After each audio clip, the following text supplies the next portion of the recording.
This is the Oklahoma Talking Company. Searching for Powersports on podcasts.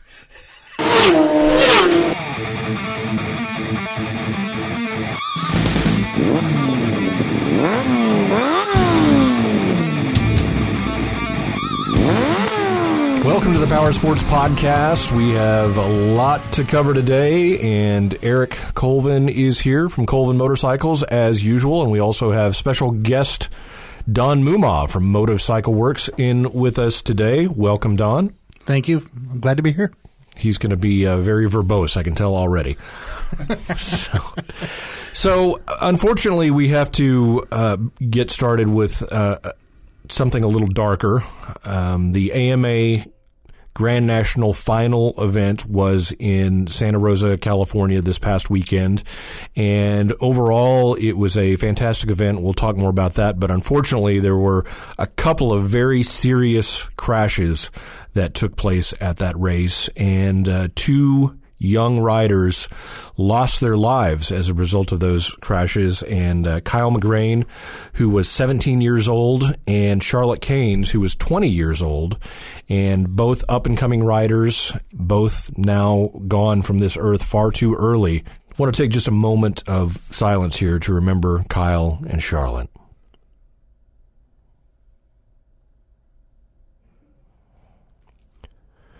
Well, Eric, we've talked about it before, and motorsports is certainly not for the faint of heart. And I think, as we've mentioned, you enter this as a rider or driver, and it doesn't matter what discipline you're involved in. I think everybody knows what the risks are going in, but it still doesn't make it any easier, especially to see young riders suffer this fate so early. It is. It's really sad to see anything like this happen, but our prayers and thoughts are with their families, and I hope that they are successful in getting through this. Yeah, it's going to be a difficult time for their family, certainly for the entire AMA flat track racing community. A lot to take in, and it was really it just kind of came as a shock maybe to a lot of people. I don't know if people knew in advance after the event. Of course, the AMA Awards Banquet was the night after the race. It was a great race and overall, and we'll talk more about that in just a second. But this news came out a day later and just really hit everybody hard, and you could tell from all of the talk on social media that people were just really hit hard by this. And I had not met either one, but I had seen Charlotte Caines in the pit area at the OKC Mile and saw her just working with the fans, talking to fans. She had a big smile. She was a pretty young girl. She was a good rider, and I think really had a lot of success ahead of her. And Kyle, obviously 17 years old and running GNC2, you can't look for much more than that. Really working his way up through the ranks there, and both were really talented, very talented. Yeah, I think they had big futures ahead of them. The thought that comes to mind is role models. They were role models. They were role models for the younger people who are looking at getting into the sport, and that's bringing more life into the sport, which the sport needs. The sport needs more people to be aware of it, and it's really sad and tragic that it happened to two very young and very up-and-coming role models for the sport. Yeah, and at the same event on the same day, it makes it really tough. Yeah, that's usually odd, having two at one event like that. Yeah. So this brings to mind, obviously the AMA works hard for safety. You've seen the incorporation of the air fences. Helmet manufacturers are working hard all the time to come up with the newest, latest technology that brings the utmost in safety. We've seen the incorporation of different styles of neck collars and different forms of racing, and even in motorcycle racing, we're seeing more of a head and neck restraints used, and leathers. And what do you have any thoughts on what the next step might be? I think, and I'm not sure, but I believe in the accident that caught them up, that they hit the wall in an area where there wasn't an air fence. I'm not positive on that, but I was watching the race, and one of the accidents did take place, and they said that they hit in an area where the air fence wasn't in that particular section for whatever reason, and I don't know what that reason would be. Obviously, they don't run the air fences around the entire circumference of the track. They put it in the corners that are most likely to be areas where the riders might come off at this point. I don't think that you can predict exactly what's going to happen at every race, at every event, and all the sanctioning bodies do the best they can to try and make it as safe as possible, but I don't think that you'll ever take that factor out of racing. Racing inherently has a lot of risk in it, and you can reduce the risk, but I don't think you can ever take the risk totally away from the sport. No, I don't either, and I've seen enough crashes and things like that involved in drag racing and other forms of racing. Obviously, NASCAR, you see crashes all the time. You've seen a lot of work done there for safety issues, but you think back to the loss of Dale Earnhardt Sr., and anybody watching that race at that time at Daytona would have said, "Oh, yeah, that's not a big deal." I mean, he'll easily walk away from that. I mean, if you think back to that crash, I mean, he just kind of nosed into the wall, and it was just you don't want to say a fluke thing, but nobody could really comprehend at that time what happened to result in his death, because the severity of the crash just visually wasn't there. When you've seen other racers, I think back to the Rusty Wallace crash, years before that, where he barrel rolled down the straightaway like 12 times, and you're thinking, nobody's getting out of that, and he was basically unhurt in that crash. And we see those types of rolls and crashes happen in NASCAR all of the time, and it's just one of those things. And people who are not familiar with motorsports, these are the times where they say, "Oh, see, it's not safe. You shouldn't be doing that. Anytime you can't get out there and go that fast." Those types of things. But I still don't agree with that way of thinking. Statistically, you look at car crashes that happen on public streets every day, your chances are much higher of being in a severe accident or death in a regular traffic accident than they are in motorsports. But these things do happen from time to time, and certainly in a motorcycle issue, you've got your motorcycle detractors out there, but this is not something that happens on any kind of regular basis. I mean, we don't see deaths in the sport, with a lot of frequency. Not at all. Even worldwide, you don't see that a lot. Yeah, and I mean, you think about MotoGP, and you can see some of the crashes that those guys make, and they look much worse than anything that you can see in motocross or flat track racing usually. Now, is the difference there that they're most of the times when they're crashing, they're not going into walls, and they're out on a road course somewhere. I don't know. There's we don't want to get into a lot of speculation on that, but it's just something to look at, and I assume AMA will be studying this and trying to figure out what they can do to make the event safer for the riders. But moving on, the race itself, they came into the event with a battle for the points lead for GNC 1. Jared Mees and Brian Smith, and we talked previously about how Brian Smith had been disqualified from the Central New York event. They reinstated his position from that event just about a week and a half before the final race. He was given back his points and all of his winnings. That placed him just a couple of points in front of Jared Mees going into the final race of the season. So basically all he had to do was finish ahead of Jared Mees on the day, and he would win his first ever GNC championship. As the race came down, they ended up in the final, both in the main event. And side story, the Indian, ridden by Joe Kopp, in its debut, had recently won the Dash for Cash in the event. He ran pretty well in his heat race, then comes out and wins the Dash for Cash, and then gets a hole shot and leads the first lap of the main event on the new Indian. So that is, got to be an outstanding weekend for the Indian Motorcycle Company in their debut racing event. But from there, you saw Brian Smith come around Kopp to get the lead, and he looked like he was going to take off. Jared Mees was back in the pack a little bit. But then, out of nowhere, virtually, Brad Baker, who had worked his way through the semifinal after his bike broke in the heat races, he went to a backup bike, goes to the semi, started on the back row of the semi, and passed everybody in the semi on the first lap before they got into the third turn. He was in the lead, and so he gets in the main event, and within I think 2 or 3 laps, Baker got into the lead in the main event, and man, he never looked back. He looked incredible. But there you have Brian Smith in second, and Jared Mees working his way up through the field trying to catch him, and it got really interesting from there.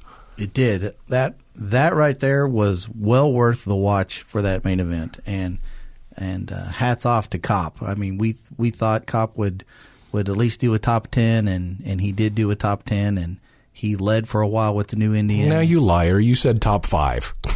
No, Jake said top 5. All right. I said top 10. All right, so Jared Mees, I mean, he had to work a little bit. He was back in the pack. Yeah. He didn't get a very good start, and so he kind of had to work through the field, and then he managed to get Smith in his sights, and he was able to reel him in. But, man, what a race that was in the main event for the championship between Brian Smith and Jared Mees, and it came down to the last lap. And Mees, he tried everything to get around Brian Smith. And finally, Smith made a mistake in turn 3 of the last lap. He went up high, almost got into the wall, and then was able to get back on the gas. And, I mean, Mees was around him, but then Mees spun or something. I mean, you saw the bike wiggle just a little bit coming out of turn 4, and here comes Brian Smith just right back around. I mean, he got on the gas hard coming out of that turn and just pulled right in front of Jared Mees. He had a drive that was unbelievable off of that turn. I don't know if he just got up in some moisture and got a bite or what happened, but he come off of there like he was out of a slingshot. Yeah, it was impressive, and the way that he took the line away from Mees, and in a clean way. I mean, he just kind of pulled in front of him, and Mees had nowhere to go except stay right behind him. And Brian Smith crossed the finish line first, took the checkered flag, and won his first ever GNC1 championship on his Kawasaki that he's worked so hard for. Jared Mees came in second on his Harley Davidson. I'm sorry, Smith was actually second because Brad Baker had crossed the finish line about an hour and a half before the other two. Yeah, he ran off from him, didn't he? Yeah, it was about a 10.5 second lead that he had over Brian Smith. Out. And Brad Baker on the factory Harley Davidson, Brian Smith on the Kawasaki, Jared Mees on the Rogers Racing Kawasaki. And interesting that those three would finish 1, 2, 3, because later that night at the awards banquet, they had the executives from Indian Motorcycle come up to announce their 2017 racing team, which would include a 3-man team made up of Brad Baker, Brian Smith, and Jared Mees, all on Indian FTR 750s for 2017. And we had speculated a little bit on that on last week's show. And wow, but what an announcement, and what a huge move for Indian Motorcycle Company to take 3 of the hottest riders on the circuit and make a team out of them. Yeah. Sounds like they want a championship. They're going to win a championship. That's what it sounds like they want, and that's the way to do it. That's going to be the new Indian wrecking crew right there. Yeah, and I think that's what they're obviously looking for. Now, the interesting thing to me, and I don't know details, but I mean, it seems like, maybe Mees and Smith have had a pretty serious rivalry over the past few years. I don't know if that's just, on-track thing, but I did notice even that Smith said in his interview after winning the championship that he was basically pleased that it wasn't how did he phrase it? He was glad it was a clean race, and he didn't necessarily think that it was going to be that way going in. So basically he alluded to the fact that he thought Mees might get rough with him in that race to try to take the championship from him. So it'll be interesting to see how they work as teammates. Yeah, and but after the race, I mean, hats off to them that they both seemed very honorable to each other. And Mies, came right over. A lot of sportsmanship there. Yeah, it was really great to see and very cool. And I think at that point Mies knew, today just wasn't my day. And, it was a great race and everybody raced clean and we put on a great show. And, next year we're going to be teammates. So, it's all good. Those motorcycles were throwing dirt like fire hoses out there. That was a deep cush track. Had to have a horsepower track for sure because of how deep it was. But those things, they were blanking out everybody behind them. I mean, they were shooting dirt like fire hoses. Yeah, it's similar to what we saw at the OKC Mile, except the dirt, and they even said it was it was a finer dirt, more of a maybe a silty type dirt. It was definitely silty. You saw you saw guys just covered, and even I forget who it was. It Ryan Wells, the GNC2 champion, that had rigged up some sort of like skirt on his helmet to keep the dirt from coming up underneath the helmet. And you saw the guys doing some different things to try to keep the dirt out because it was so fine and it was getting into everything, and they were using more tear-offs and that sort of thing. So, and that was the first time they'd been back to Santa Rosa in over 40 years. Yeah, it looked like a really great event. So. It was well worth the watch. If you didn't watch it, you missed out for sure. Yeah, absolutely. Well, later that night, as we said, they had the awards banquet. They awarded all of the champions, and everybody got their swag and rings and all the cool stuff. But after that, there was a focus on 2017, and I don't know if I'm the only one that stayed up until 1 o'clock in the morning to watch that. And typically, I wouldn't do that for an awards banquet, but I heard the rumors that there were going to be some big announcements, and for me, it was worth being sleepy the next morning because, man, AMA came out with a slew of announcements and changes for the 2017 season, not the least of which is a complete change in the name of the series, which AMA Pro Flat Track now goes away, and we go with just American Flat Track. And that's what it is, and that is the organization name, and which I think is pretty cool. They debuted a new logo, the new look for everything, but also big changes to the classes, the structure of events.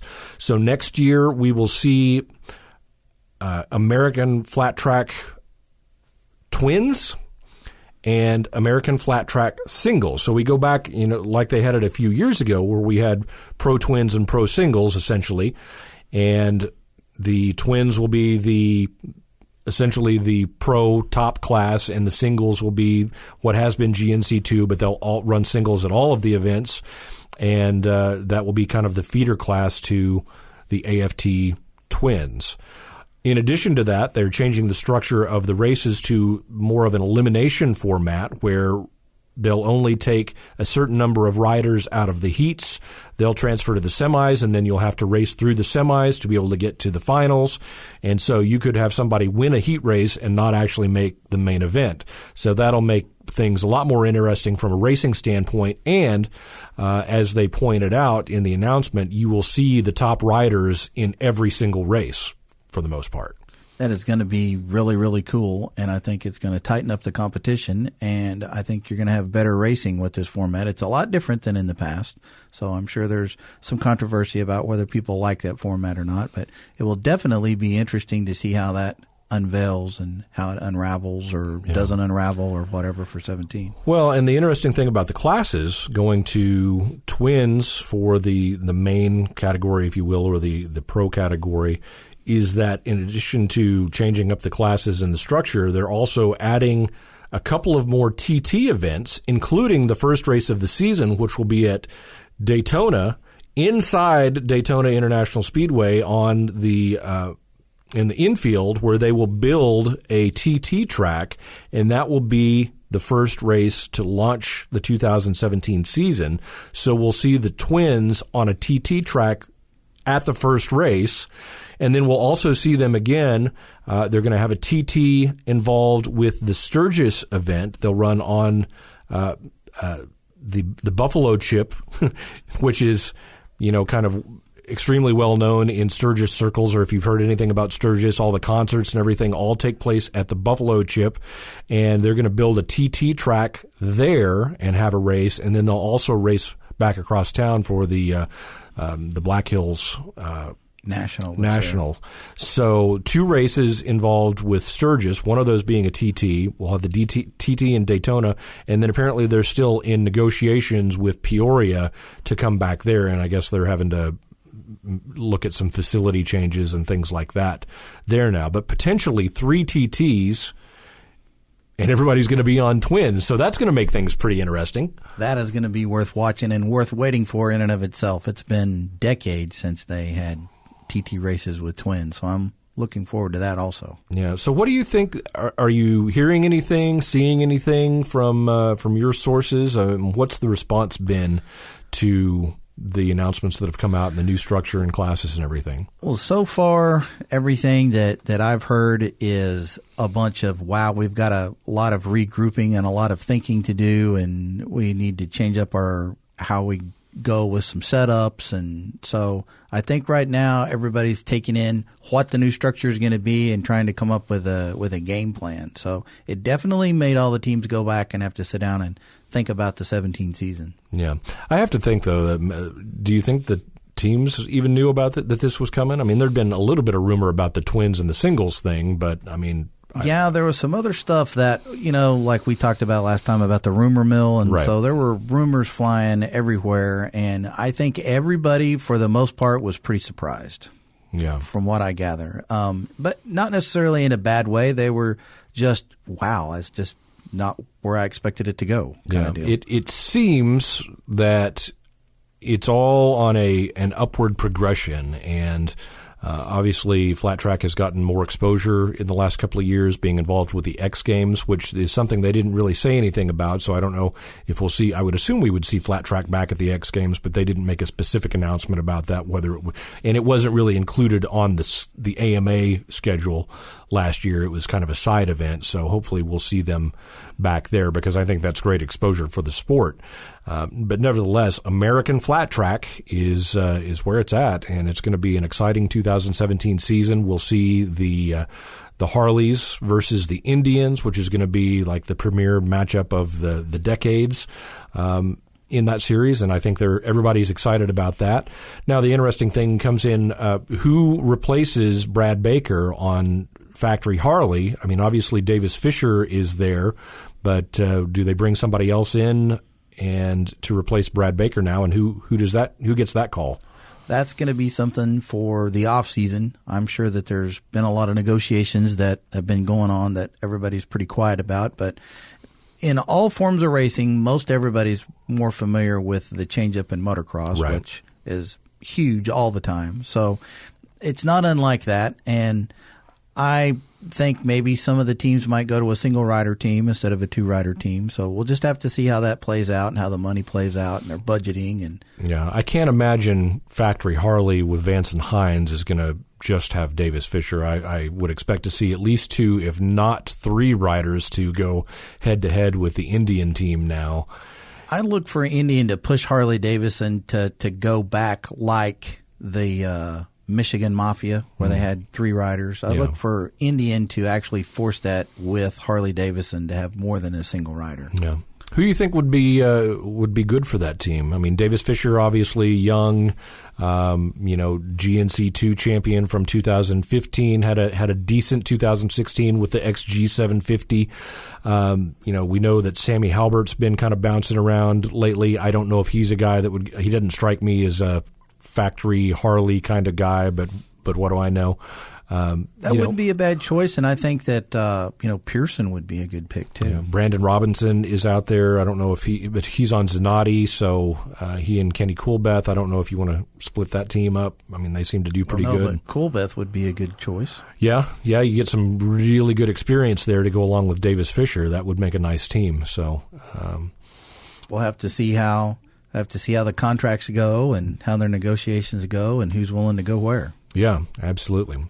Well, staying on the subject of Flat Track, tell us about your deal in Siloam. Yeah, we had a little more local event on Saturday as the Vintage Dirt Track Racing Association and Grand Prix Hot Shoe Series headed out to West Siloam Springs, Oklahoma, and Flint Creek Speedway for not their first event by any stretch, but the first event under the tutelage of Jake Latimer.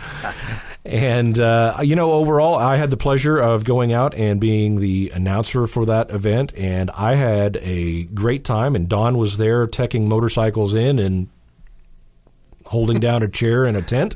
I'm not sure what else you were doing. I was just over there having fun. I was enjoying myself, man. Yeah. That track is really nice. I mean, for being in, Oklahoma, someplace close, when we have events there, you don't realize, if you're in Oklahoma City, you don't realize how close it is. It's not that far away to drive. No, it was about 2.5 hours. It's not that far away to drive, and it is a really, really nice track. Yeah, and I go to a lot of dirt tracks. I've been to a lot of tracks in Oklahoma for sprint car racing and that sort of thing, and I really have to commend and give a shout-out to Jacob Fries, the owner of Flint Creek Speedway, who is basically, doing most of the work himself and all the heavy lifting himself, getting the track ready and taking care of everything. And it is a cool little racetrack. I was really impressed with it. I'd never been to that particular track before, but they're doing some great things out there.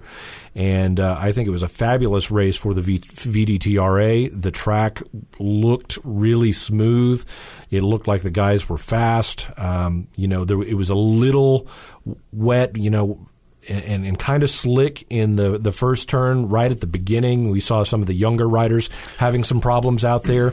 But, once it you got a couple of classes on there, everything looked great. I think there might have been a little rough spot in that track down there, because I noticed it on a lot of the classes that after they started the first couple times that they ran out there, they started going on a high line around that corner. Okay. And they got a lot faster when they caught that high line. Yeah. Well, you were closer than I was to be able to see the track. So, but overall, I mean, I think the track preparation, and they did a good job of keeping it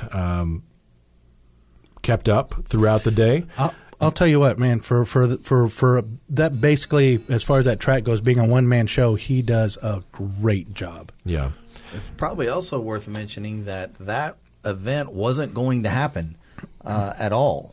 And at the last minute, between the track owner and Jake, they made that all come together. So I think it was pretty successful for the small amount of time that they had to put that national together. Yeah, it would have been a lot better, I think, had they had a little more time. Because I mean, there was a lot of bikes out there, but there could have been a lot more bikes, and the stands were definitely not full by any stretch of the imagination. But there were people there, and they enjoyed it. And I think with a little more time and a couple more seasons, it could be a great event. Well, and the event was held in conjunction with Bikes, Blues, and Barbecue, which is a huge rally that takes place over just across the border in Arkansas, and we saw quite a few people riding over from there, coming in on their motorcycles.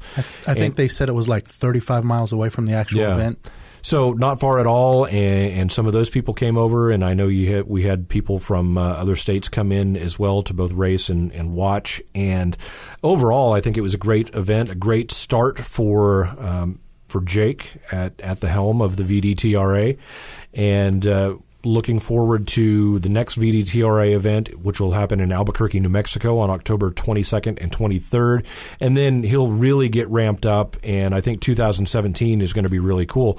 We saw some nice vintage bikes. We saw a great field of open pro singles, and congratulations to Ian Washburn, who won the Open Pro Singles category, and that was just a really good race. They had a lot of riders there, so it's cool to see a lot of young, up-and-coming riders. There were a lot of riders in that group. Yeah, but even the vintage classes, we may not have seen as many bikes as we wanted, but we had some quality bikes there, and I think everybody that was there had a really good time, and it was really fun to see and to be a part of. So I can't wait to see how 2017 comes together. And when Jake was on the show, he talked a little bit about some of the things that are in the plans, and I think it's going to be a great time, a great season, and a great series for anybody around the Oklahoma, Texas, Arkansas, New Mexico, Kansas. If you're in those areas and you like motorcycle racing, either as a fan or you like to go out and race,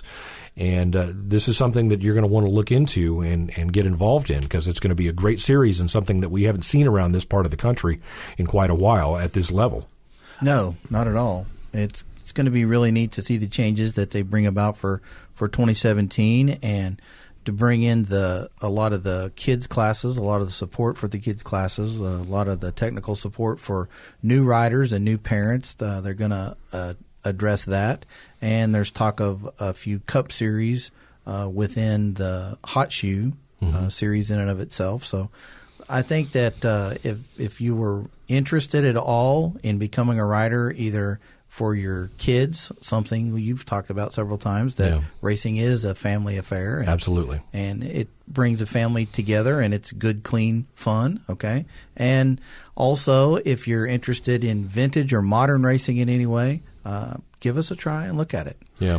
I think it was really cool to see, we saw a couple of young riders out on 85s getting their start. One of them who had never done it before, but young Jake Fries was out there and had just, cruising around the track and having a good time, and, walked away with a cool plaque. And, that's what's great for the kids, to be able to get out there and be a part of the racing, see the older guys out there really going fast, but be a part of that and be able to walk away with a trophy or a plaque that looks just like the one that Ian Washburn won for winning the pro singles category, and really be included as part of that. And it's great for the kids. I think that was very important. And at the driver meeting, everybody was there, everybody was paying attention, everybody was talking, and then they included everybody. And I think that's really important for the kids, so that they don't feel intimidated by the older people.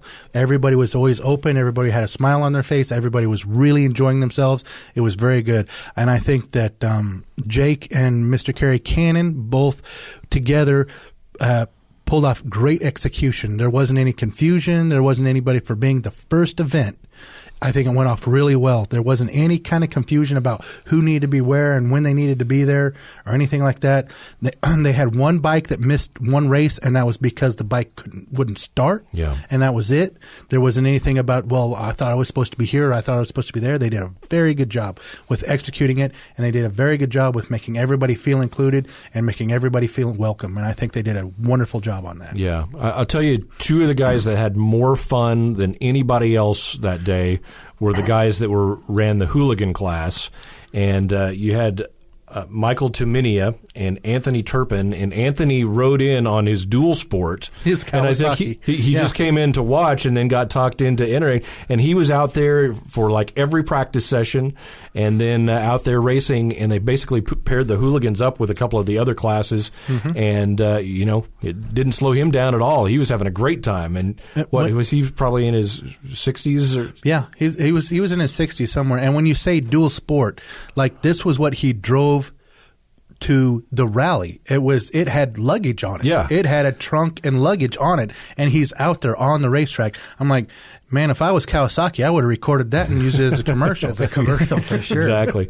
But Michael Tuminia ended up winning the hooligan class, and he had a Harley and a cool bike that he put some work into, and I think he had a blast. He was talking about going out to Albuquerque for the race, and even talking about building a new bike for 2017 and moving up a class. So that's what you want to see, and that's what's so great about this, is you can get started with a hooligan class, and then you really get the bug, and you're ready to jump out there and jump into another class. And there's availability to do that and to learn along the way and get all kinds of help, because everybody's kind of in it together and helping each other out and just having a great time.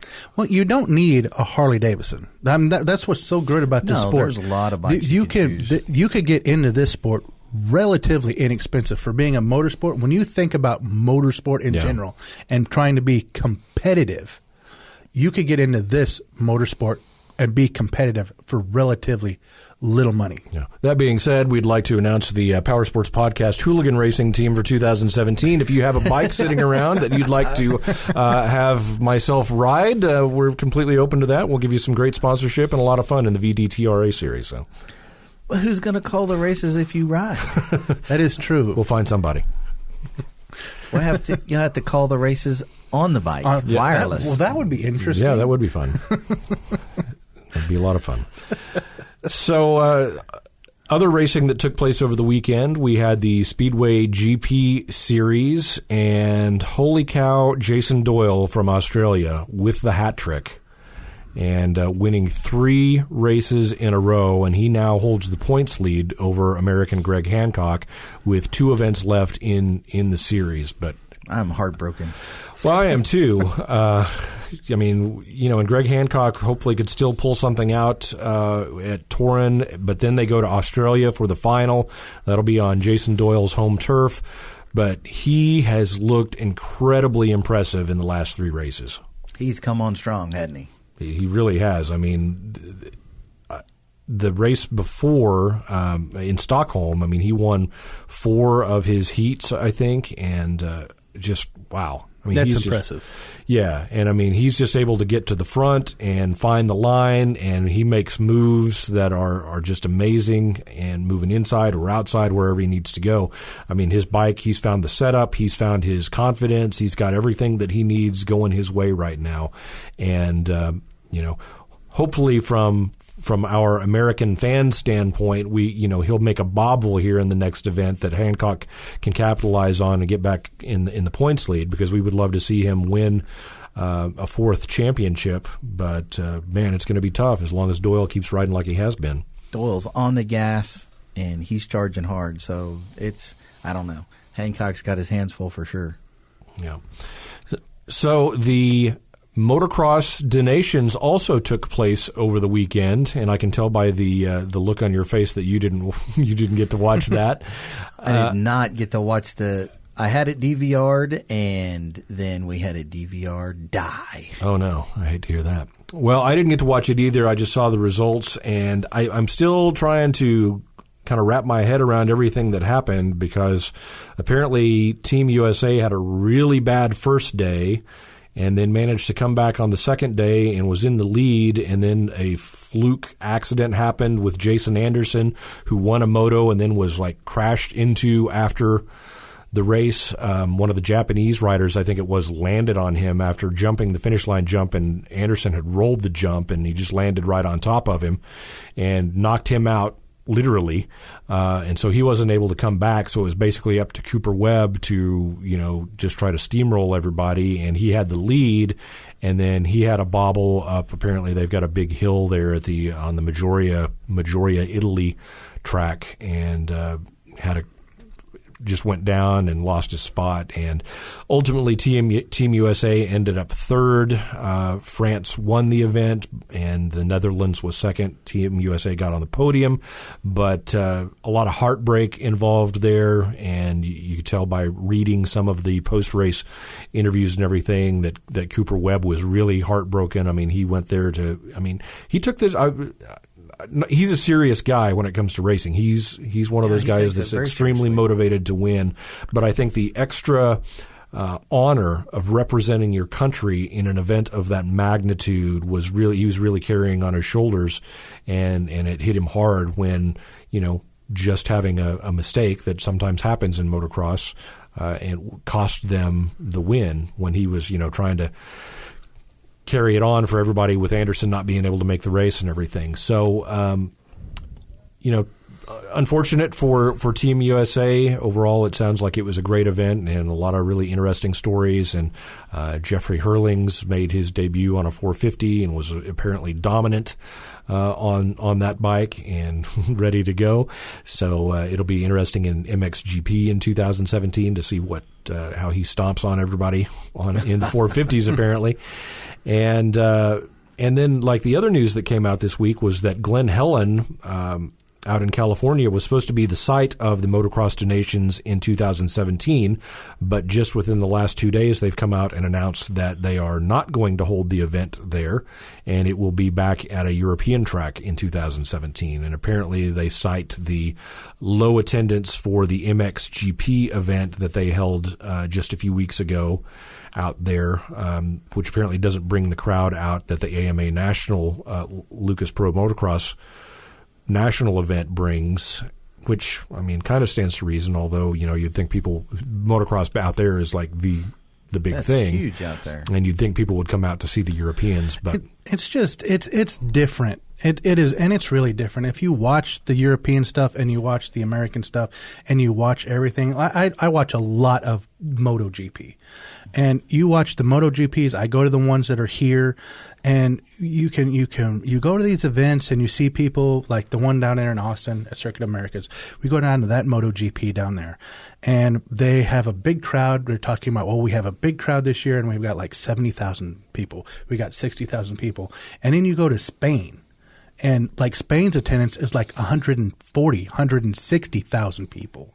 It's so much more popular. It's never really taken hold in the United States like it has in a lot of the other countries. And I don't know why that is. I don't know what the whole thing is, but it's getting bigger and bigger. But I don't blame the GP, the MXGP or anything for going back there, because if you have a choice of having, 60, 70,000 people show up or 180,000 people showing up, I understand why they would do it. But it's just something that we need to get past in the United States and see that there's a lot more racing out there that people don't realize. And that's what's good about the podcast and good about these things is you open people's eyes up to all this other adventurous, exciting racing that people don't really realize of sometimes. Well, speaking of the MotoGP, and you said you went to the race in Austin, and I mean, obviously there's a lot of, certainly in Europe, it's huge, as you mentioned, and you have these incredible riders, Valentino Rossi, Marc Marquez, Danny Pedrosa, all of these guys that are the superstars of the sport that are so well known on an international basis with motorcycles that are unlike anything else that you could ever see.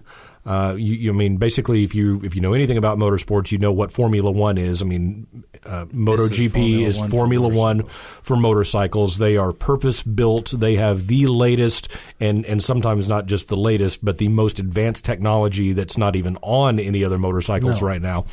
And they run incredibly fast, have incredible races, and it's like you said, it's like, why don't we get into that? And I speak for myself. I am familiar with it. You're talking about motorcycles that have an excess of 250 horsepower and weigh around 320, 350 pounds. I mean, if you think about a power to weight ratio, that is incredible. Yeah. The amount of G's that they pull, some of the ways they go around corners, and then they have 60 to 6. I think they're up to 64 degree lean angles. Dragging their shoulders. Yeah, try to sit on a bike at the 64. They've actually done that where they put a bike out as a stand at 64 degrees. You can't sit on it. Yeah, it's all the centrifugal force going around the quarter that's holding you on the bike. It is incredible the kind of racing you can see, and it's just an incredible sport. And it's another sport where they're getting up to almost they're getting over 200 miles an hour in the straightaways and carrying up to 90 miles an hour through corners that you're like, it's incredible what they can do. Yeah. And so they have the race in Austin. Were they back in Indy this year? Yes. They were, those were the two they had, were Indy and Austin. So we do have opportunities to get out and see those events here and support that form of racing and see these incredible motorcycles and riders. And, as Americans, I don't know if it's we think, well, if there's not an American, we don't want to get involved, or we're just not as interested. And I accuse myself of that too, because frankly, Formula One, I'm not that interested in. I think it's cool, but I don't watch it because we don't have any American drivers there, and plus they run in the middle of the night here. And so, Nicky Hayden was the champion 7 years ago. Yeah, was it not that long. Yeah, 6 or 7 years ago. So I mean, they do have American riders sometimes. Right now they don't have any. Ben Spies, he retired. He just retired, but they don't have any American riders as of right now. Yeah. But certainly you used to see. I mean, you go back to Kenny Roberts, and Freddie Spencer, and Kevin Schwantz. Yes. Thank you. Thank you. Make the list for me because my mind went blank. But it was a big deal, and American riders were trying to, they were going over there, they were competing, and they had factory efforts, and it was a big deal, and they were winning championships. And, we don't seem to be as interested in venturing outside of the borders with our riders and drivers in this era like we used to. Yeah, in the past, if they had a international event like the Motocross des Nations in California, you wouldn't be able to park or get in the state of California. Yeah. Exactly. In the 70s and the 80s and even the early 90s. But their mindset's changed a little bit with motorsports. It's a little weird to keep up with, but when you're old and ancient like we are, you just remember the good old days. But it's weird for me not to have as many Americans as there used to be in motorsports across the board, period, regardless of whether it was F1 or if it was motocross or speedway or whatever. In a world arena, there used to be a lot of American athletes and racers, but now not so much. Yeah. So the MotoGP series has. Last I saw, Marquez and Rossi were having a battle for the points. Do you know the latest? What's going on there? Marquez is still quite a ways in the lead. Yeah. He's a really good rider, and it's going to take a lot to overcome that.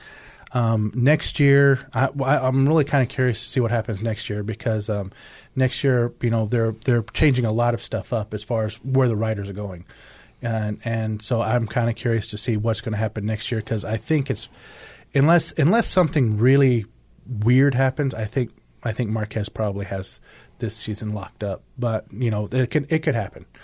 So, are you saying that we may not see him on the Rest Ball Honda next year? Or? No, he will be there. Okay, he will be there. But like Ducati's changing a lot, and then with Ducati's changes, that's going to be changing. With Ducati's changes, that's going to be changing Yamaha's team, and then with Yamaha's changes, that's going to be changing Suzuki's teams.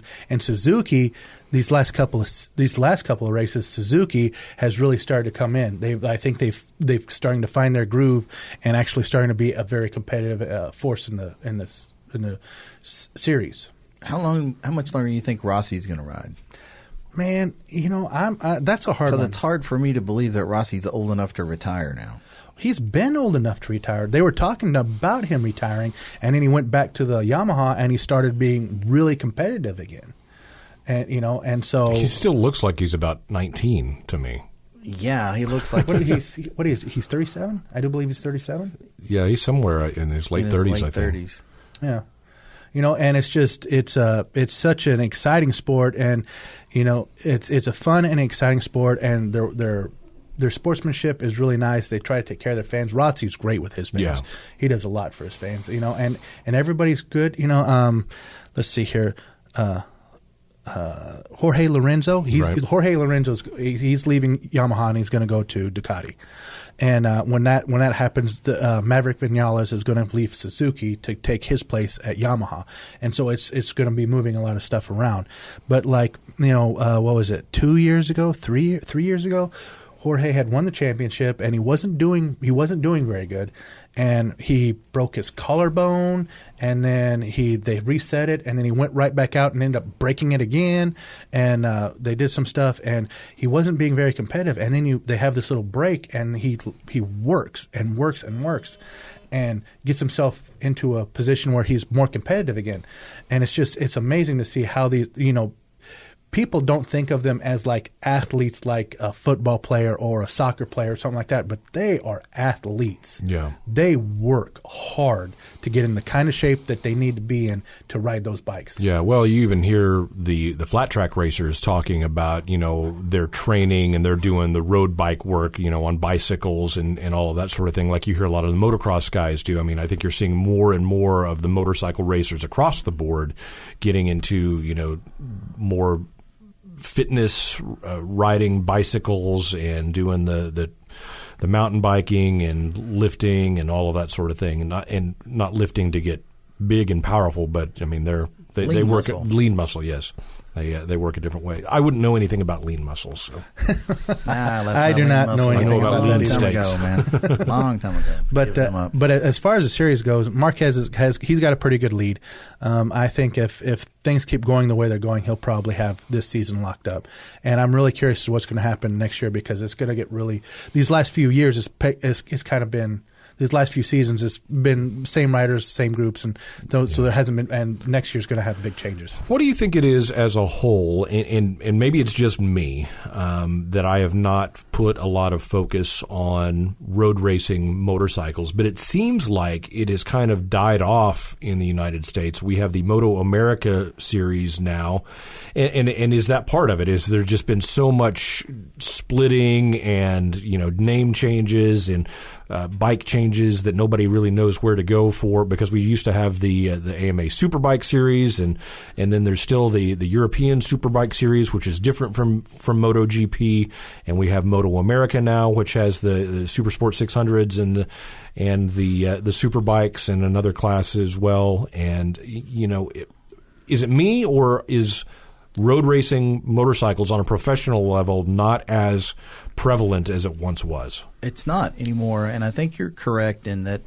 they have a lot of change, and it's a lot of change back to back to back, and I think that has turned a lot of people off. And what a lot of people, my understanding from talking to not just customers but people that used to keep up with a particular motorsport of any kind that's had a lot of changes, is that's exactly what they say, is it changes so much that it doesn't repeat. Okay, it's not the same in order to keep up with it, and something's always changing, and the series is changing, and I think they lose touch with it that way. Well, and I think it's hard to keep up. I mean, especially with the way that media is now.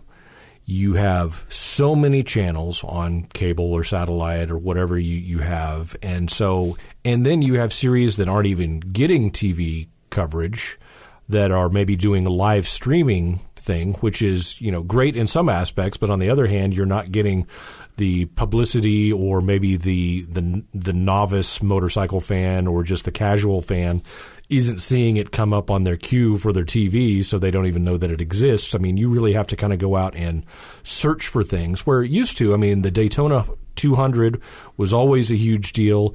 AMA Superbike was a pretty big deal. I mean, you knew the riders that were involved, or knew some. I mean, even as a casual motorsports fan, you probably knew of Aaron Yates and some of those other guys. I've just dated myself to when I was actually paying attention to motorcycle, because Aaron Yates has a son now that's racing in Moto America. So, well, I think that's a major problem for road racing. Yeah. I mean, not so much the off-road and stuff, but for the actual road racing, if you want to look at superbikes and you want to look at road racing, you have to go out and look for it. And I do believe right now in Oklahoma City, if you have Cox cable, you can't get road racing. There is no road racing on Cox cable unless you get the big package, the Contour package, and you pay for all the extra stuff. But if you just have cable TV, you're not getting it. They used to have it on Fox. I think last year, the year before, it was on Fox. So you could watch a lot of the road racing on Fox if you knew when it was on, right, and you could find it. But now it's not. You have to look for it. Yeah. You really have to look for it. Well, I think overall, I mean, again, going back to there just being so many choices as far as TV, there are a lot of channels, but they don't want to spend money for programming. So it's a whole lot easier to buy syndicated sitcoms and put on your network and have people watch than it is to put live racing events, because it costs money to go out and produce those events. Or search for Pokemon. I do commend the Speedway GP that does a live stream on YouTube of their events, and I think MotoGP you can watch live online with a subscription. I certainly like the Speedway GP version better because it's free. You do have to pay for the MotoGP. Yeah, and I think Moto America is doing something similar to that, where they're doing a paid subscription viewing as well. And if you can get the BEIN network, the sports network. I just saw that. They have everything on there. That's the one I get, that BEIN network, and I can watch a whole bunch of road racing in it, and I keep up to date with all that. I've never even heard of that. There's a lot of events that I struggle with trying to keep up with. Like I like the European TT racing, like the British Superbike. Yeah, BEIN network has all the TT racing on it, which I watch that stuff. From like the Northwest and Isle of Man and the Dutch TT. I like a lot of what they call real road racing. Yeah. Yeah, and that is if you watch those guys, that is some scary stuff when you start seeing an actual, you're on a road, or they're on a road, and they're getting in excess of 210 miles an hour. 210 miles an hour on a road. On a public road, and they look like walleyes jumping out of the water when they crest hills. Yeah, they're cresting a hill. Everything's off the ground. It's wiggling all over the place. And they're coming it down, and they're holding that thing on. It's very exciting. Very exciting to watch. Dodging what they call the furniture, meaning like the hedges and the cobblestone walls and the fences. And it's so funny to me because, I mean, we as a country, we're supposed to be the wide open, freedom country, but yet things like that, I mean, we don't have and probably wouldn't allow they don't have that anymore at all. That kind of racing. The only one they have is Pikes Peak. Yeah. They used to have Catalina, and they used to have Elsinore, which a lot of motorcycles were named after, like Catalina, like the Catalina Scrambler, and Honda had the Elsinore. Wasn't that an Oldsmobile or Pontiac too, the Catalina? The Catalina car, yeah, absolutely. Your grandfather's car there. But yeah, I think the only one we really have left is Pikes Peak, and they're changing Pikes Peak now. I was told that now next year on Pikes Peak it's going to be one-piece handlebars, so you can't have clip-ons. So they're trying to get rid of all the super bikes from running up Pikes Peak now. Yeah, there's a wild change in motorsports now. I don't understand the change. Instead of diversity, they're trying to pigeonhole stuff. Mm-hmm. Well, I think they probably made a mistake when they paved Pikes Peak. I mean, that kind of takes some of the fun out of it for me. Nostalgia away, didn't it? It took a lot of nostalgia. I remember the first time I saw it, and I'm like, when are they going to hit the pavement, or when are they going to hit the dirt? And they didn't hit the dirt. I'm like, they paved the whole thing, and yeah. That took a little bit out. But yeah, I mean, like that. So this year was going to be the last year that they were going to basically have super bikes, unless you modify your super bike to have a one-piece handlebar on it. I remember at one time where they actually, before they paved it, they segregated the flat track motorcycles from the motocross bikes. The flat track motorcycles they felt had a distinct advantage, and so they segregated the off-road bikes from the flat track bikes, which was still fun. There was a huge amount of guys in each class, but I think the dirt was a great equalizer. But I guess with progress, I guess you always have something that you have to compromise with. It happens. I mean, that's just one of those things. It's just I don't know whether it's because of where we're at, and I often thought about that too. Is that our country is so busy protecting us from ourselves, with people suing and people thinking that this is wrong, or people thinking that this is bad, or this is too dangerous, or that's too dangerous. With us protecting ourselves from ourselves, that we have gotten to the point now where they don't allow those people to go out and do that. Because I'll tell you what, if you had a TT race like an Isle of Man in the United States, you would have people up in arms about how dangerous it is seeing those bikes coming over those hills and doing some of the stuff they do. Or the lead law like they had that almost killed all of the youth motorsports around that they had a few years ago. That devastated a lot of the mini bike motorcycle series. And they weren't going to let you sell motorcycles to kids. And and that could be when we were talking about how it's changed, right? And we're like, well, it's not like it used to be. That could have been – we could be right now in the results of that, because those kids no longer raced. And they just walked away from racing because of the law. And we're now where those people would be. That would explain a large gap that's in racing right now for sure. Yeah, well, the EPA doing its best to ruin motorsports and our lives. I think motorsports is a soft target. I think a lot of organizations, the EPA being one of them, looks for a soft target for any kind of victory to put a feather in their hat. And let's face it, the motorsports industry as a whole, or power sports industry as a whole, side-by-sides, ATVs, personal watercraft, off-road motorcycles, street bikes, doesn't matter. It's a soft target. And the EPA seeks out soft targets for victories that they can stand on the hill and yell, hey, look what we've done for you guys. Yeah, it'll be interesting to see what happens. A little bit scary as we've seen some new potential regulations floated out and some petitions floated around to try to work against those, that there have been some rules floated out from EPA that would affect motorsports greatly. And I encourage you, if you are a fan of performance vehicles or racing or anything like that, to keep up with what's going on out there and let your voice be heard. when it comes to things like that, because I mean we have a long history of great motorsports, both two-wheeled and four-wheeled, and throughout the history since there's been cars around. And can you imagine a fueler with a catalytic converter? Wouldn't that be great? Yeah. When you were growing up, when I was growing up, there were more kids with mini bikes and, and off-road little, what they used to call a dingo cart. And they were everywhere.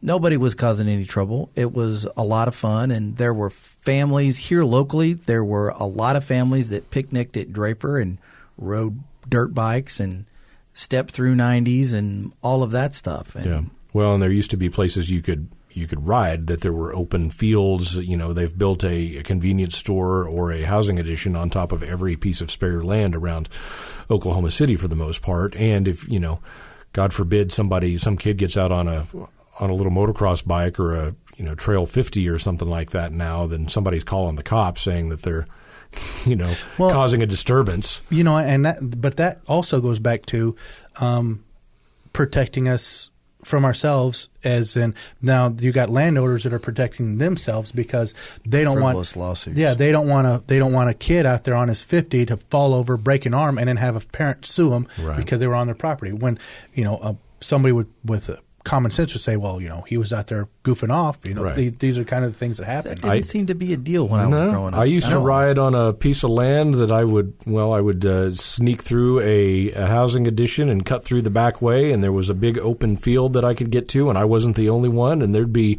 3 or 4 of us youngsters out on motorcycles just tearing it up. Yeah, that was. I don't mean tearing up tearing up anything except just riding hard and having fun. I would go ride every single day. And that landowner, if he wasn't doing anything on land, probably didn't care at all. Right. No, and nobody ever used to give it a second thought. No, at all. But now a landowner sees kids out there and is like, "Whoa, I don't want to have a lawsuit on my hands paying for somebody's." We've certainly become a bills. litigious society as a whole, which is frustrating in and of itself. I mean, you can't do anything without fear of being sued. We'll probably get sued for talking about being sued now. Sued for talking about being sued. But the power sports industry has had a huge amount of challenges as far as that goes. That's been huge in the industry for the better part of probably 15 to 18 years now. Any of the industry publications really tries to push that home, and I think that is devastating the sport, not only just in the recreational aspect of it, but in the competition version of that also. Yeah. So how about a TT with electric motorcycles? Oh, man, don't even go there. They do that every year at Isle of Man. I watch it. They only make one lap though. But I mean, they got to plug it in. Stop at the pub and plug it in. Everybody talks about that, but I think it would be rather fun to be able to get on a motorcycle and have no sound, have nothing going on. You like that? And be able to twist the throttle and get every bit of torque it possibly has instantly, and just snap your neck back and just go. And it be quiet. Yeah. Wouldn't that just be? I like the sound. I like the sound too. In fact, I went and looked at I stopped by to visit our friends at Eurotech in Oklahoma City, and my buddy Will was there, and I was looking at Ducati scramblers. And Will's a fast talker. Yeah. I'm amazed you got out of there without taking something with you. I barely did. But, man, they had a Ducati scrambler that had an aftermarket pipe on it, and it was nice. It had a great sound, and I just think those are cool bikes. And was it yellow? Yeah, the one with the pipe was yellow, but they had a red one in there that I really liked. No, the yellow one with the pipe, I think I know that bike. Was it Terminoni? Yes, exhaust? Yeah, the Terminoni exhaust. And I know that bike. You need a pretty red one, Gordo. Yeah, with the Terminoni pipe on it, because it sounded Sounds fantastic. good. I like lots of noise, so I couldn't handle the electric thing. I'm not saying I want to go all electric. I love my explosion engine, is what they call them. I love that. I love an internal combustion engine. And there's certain bikes have their certain sounds, and you learn to enjoy them, and you learn to love them all in their different ways, and they're all different, and they're all unique, and they all have parts about it you like. But I also think it would just be neat and fun to just be able to get on an electric bike every once in a while and twist off. Yeah, I do think it would be fun to ride one. if you could get a bike that had a good range, and you had, instead of them, they seem to be like making a lot of these electric bikes as like trying to be like a performance bike. Now, if you had an electric bike that had a good range, but it was set up as a cruiser for two, why not take that up in the mountains with your girlfriend? You could just cruise up in the mountains. You could talk to each other, and you can hear the nature and stuff. That's a whole market that they've never even thought about. But right now they don't have they can't get the distance. Yeah. But that's what I was. If I could do. Don't they call that a golf cart? They do call that a golf cart. I don't know if it'll go far enough. An electric assist bicycle. Yeah. I am curious about the Victory electric motorcycle that they've come out with, and I'd be interested in riding one of those just to see what it's like. Just to see. No, I'm not saying, I'm going to get rid of mine. Right. I have a really good sounding Ducati 996 that is probably my favorite bike I've ever owned. And when you start it up and it's sitting there idling, you can feel it in your chest. It's like that bike is constantly hitting you in the chest as it idles, just when it fires off. And there's no way I would get rid of that. Yeah. Yeah, that's the thing about, as people that are into power sports, it's more than just the speed or the feel on the bike. It's the total package. It's the sound. It's the what it does to you inside when you're on the bike, and especially with a V twin, and you've got that shake going on. And there's a difference between loud and tone. There's an awful lot of stuff out there that's just loud. Yeah, and that's it. It's just they turn the throttle on, and I'm glad they can share. But there's something said about something that's deep and throaty that has some tone and some volume. Mm-hmm. And that is what I like. Yes. I'm not into the short, straight, splatty, fishtail, nothing. You don't like it when it knocks your fillings out when they rev it up? Oh, no. I don't care if it's twin cylinder or if it's 4-cylinder, whatever it is, or something with fishtails, or no, I'm out on that. To me, that is like fingernails on a chalkboard for me. Yeah, I agree with you there. There is definitely something to be said about an exhaust that makes a good note versus just having a couple of 2-inch drag pipes that go out 7 inches and then end, and it's so loud when it's idling that you can't even hear somebody standing beside you. It's just loud to be loud. Mm-hmm. And a lot of people don't realize this too, but those pipes actually reduce your performance. Well, yeah, I've showed them that several times at the shop on the dyno, but then they say, well, I'm in it for the look, and the sound. And then they talk about, drag cars have this short, and I'm like, well, yeah, because a drag car is doing, 3 or 6 seconds, 4 to 6 seconds, wide open, at 10,000 RPMs. You're not cranking that kind of power out of your... No, you try and twist most of those motorcycles that fast, and you better have a broom and some floor dry.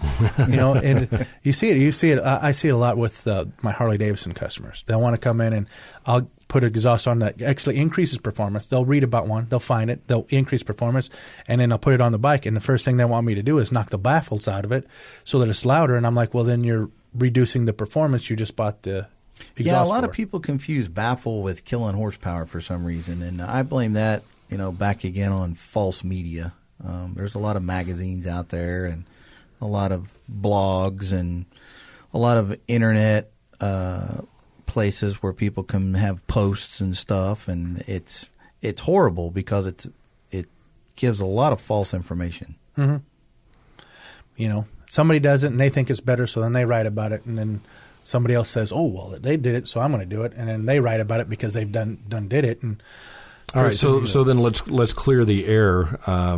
Do you know? And I'm obviously you're not in the shop. We're not on the dyno right now. But if you take the baffles out of your pipes, what is the estimated percentage of horsepower that you're losing and not gaining?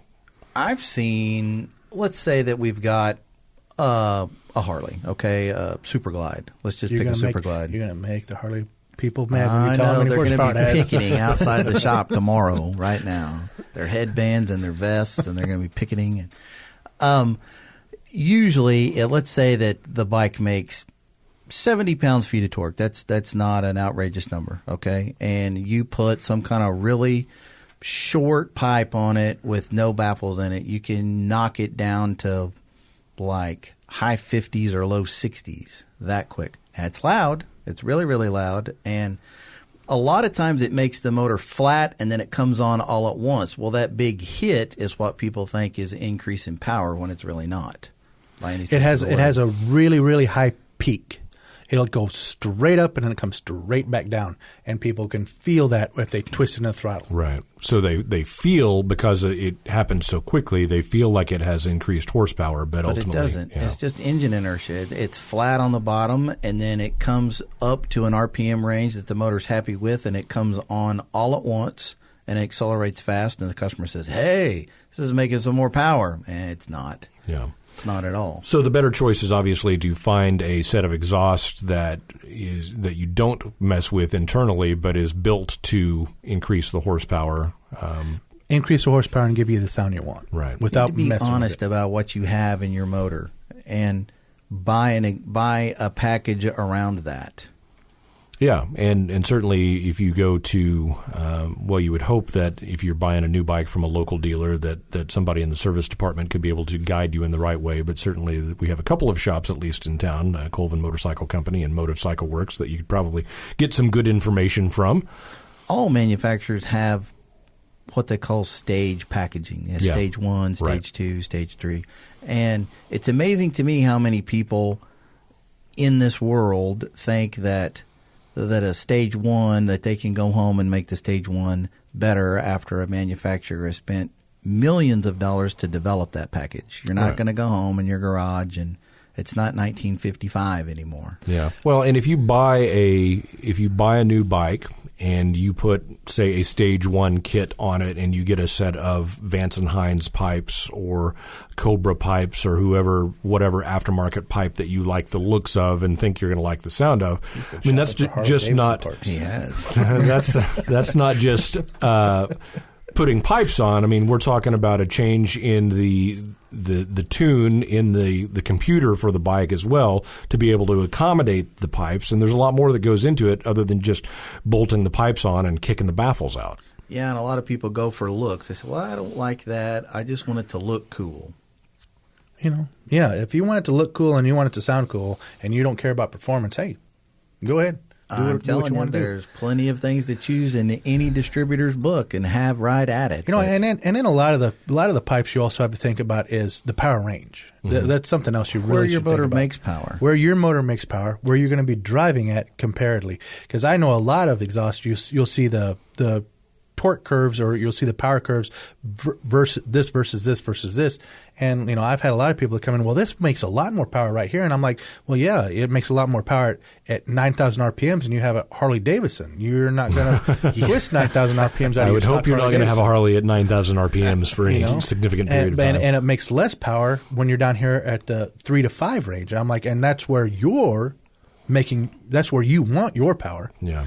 But, I mean, realistically, you think about most people, unless you have a sport bike and you're going out for track days, honestly, if you've got a cruiser, does the amount of horsepower – now, obviously, when we're talking about the difference between, the 80 cubic inch Harley to up to now the 107 cubic inch or whatever, there's been a change there, and you're going to notice an increase of power and that sort of thing. But for the average rider to go out and buy a brand new motorcycle in 2016 or 2017, they don't really need to be too worried about the amount of horsepower and where the power band is, because quite frankly, we're either cruising down the road or we're going to the local watering hole, or we're going up through the mountains for a nice leisurely ride with our significant other on the back.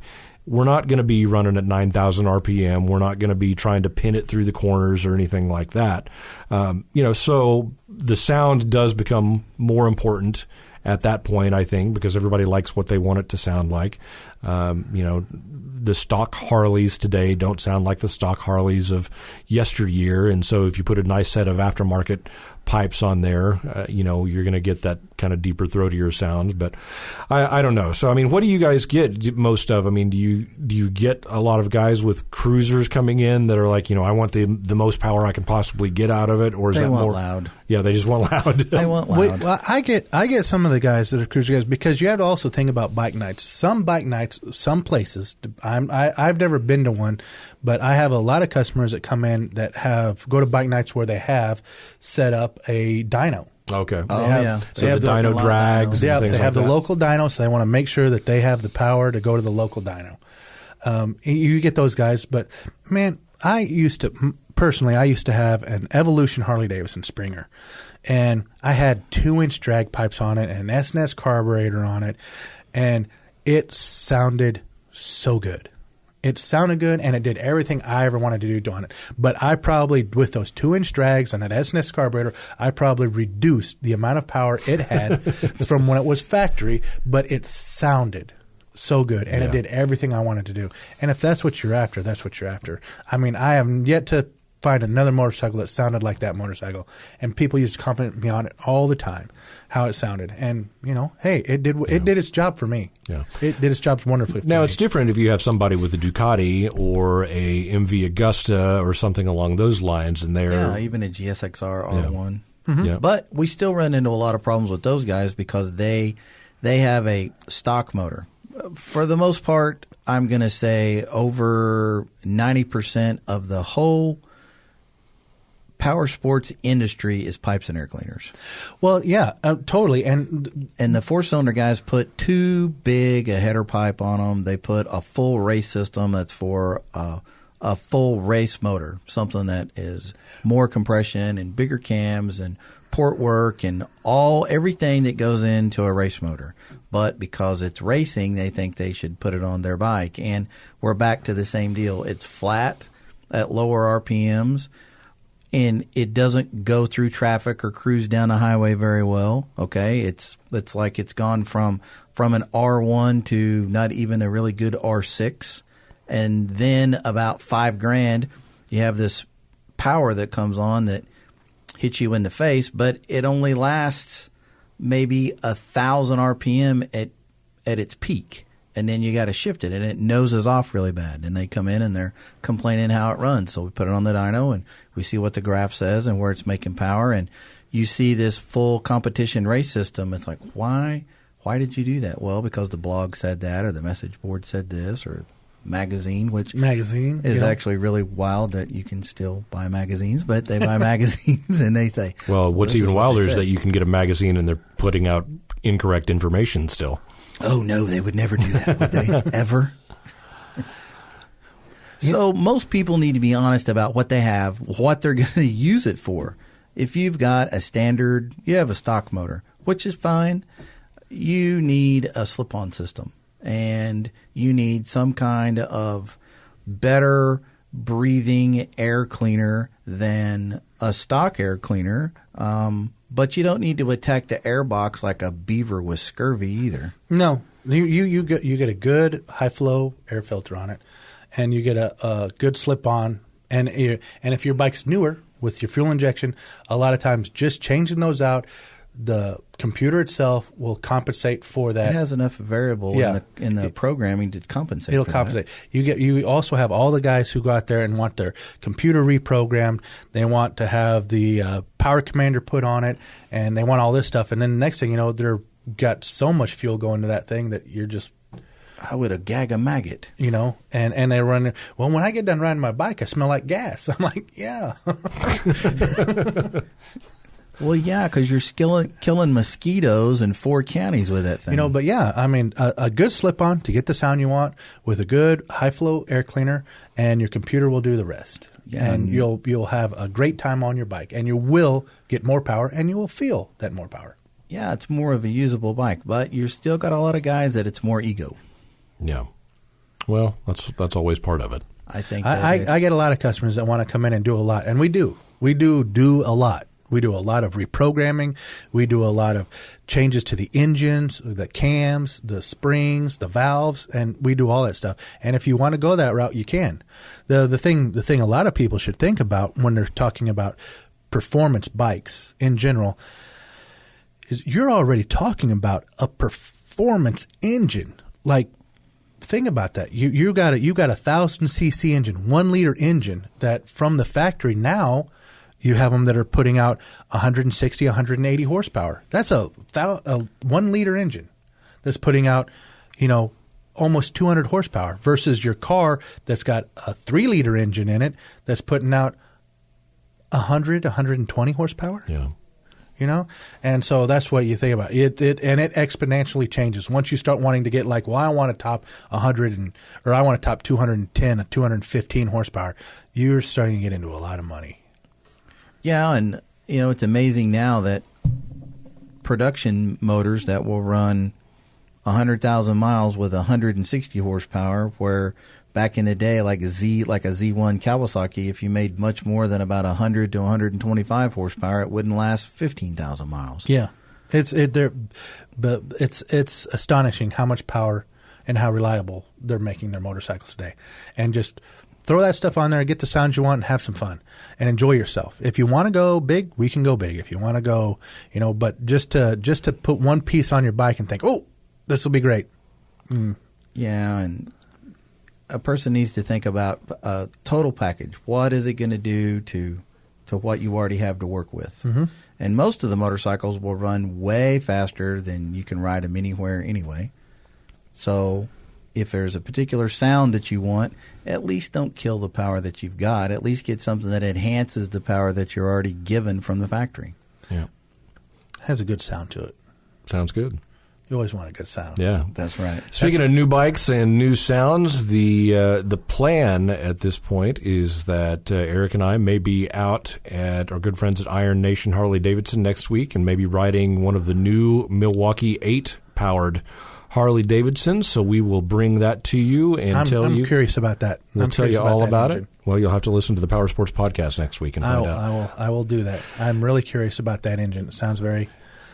I mean, Harley Davidson's doing their, they're starting to try to compete again, which is really nice. Yeah, well, I think you're seeing more competition for them. I mean, you've got Indians and you've got Victories out there from the American standpoint, and a lot of other cruisers as well. So we'll be excited to get on those bikes and tell you all about them. And you have now, if you've made it this far, you have successfully listened to the longest Powersports podcast we've ever recorded. There you go, baby. Congratulations. We'll be sending you your prize in the mail.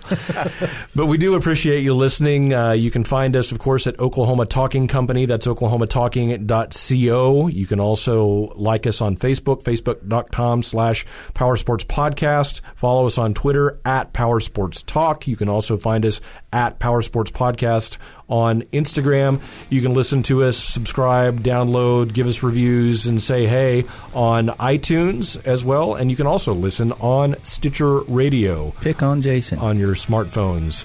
And do want to thank Don Muma for taking time out of his day to come in and join us and be with us.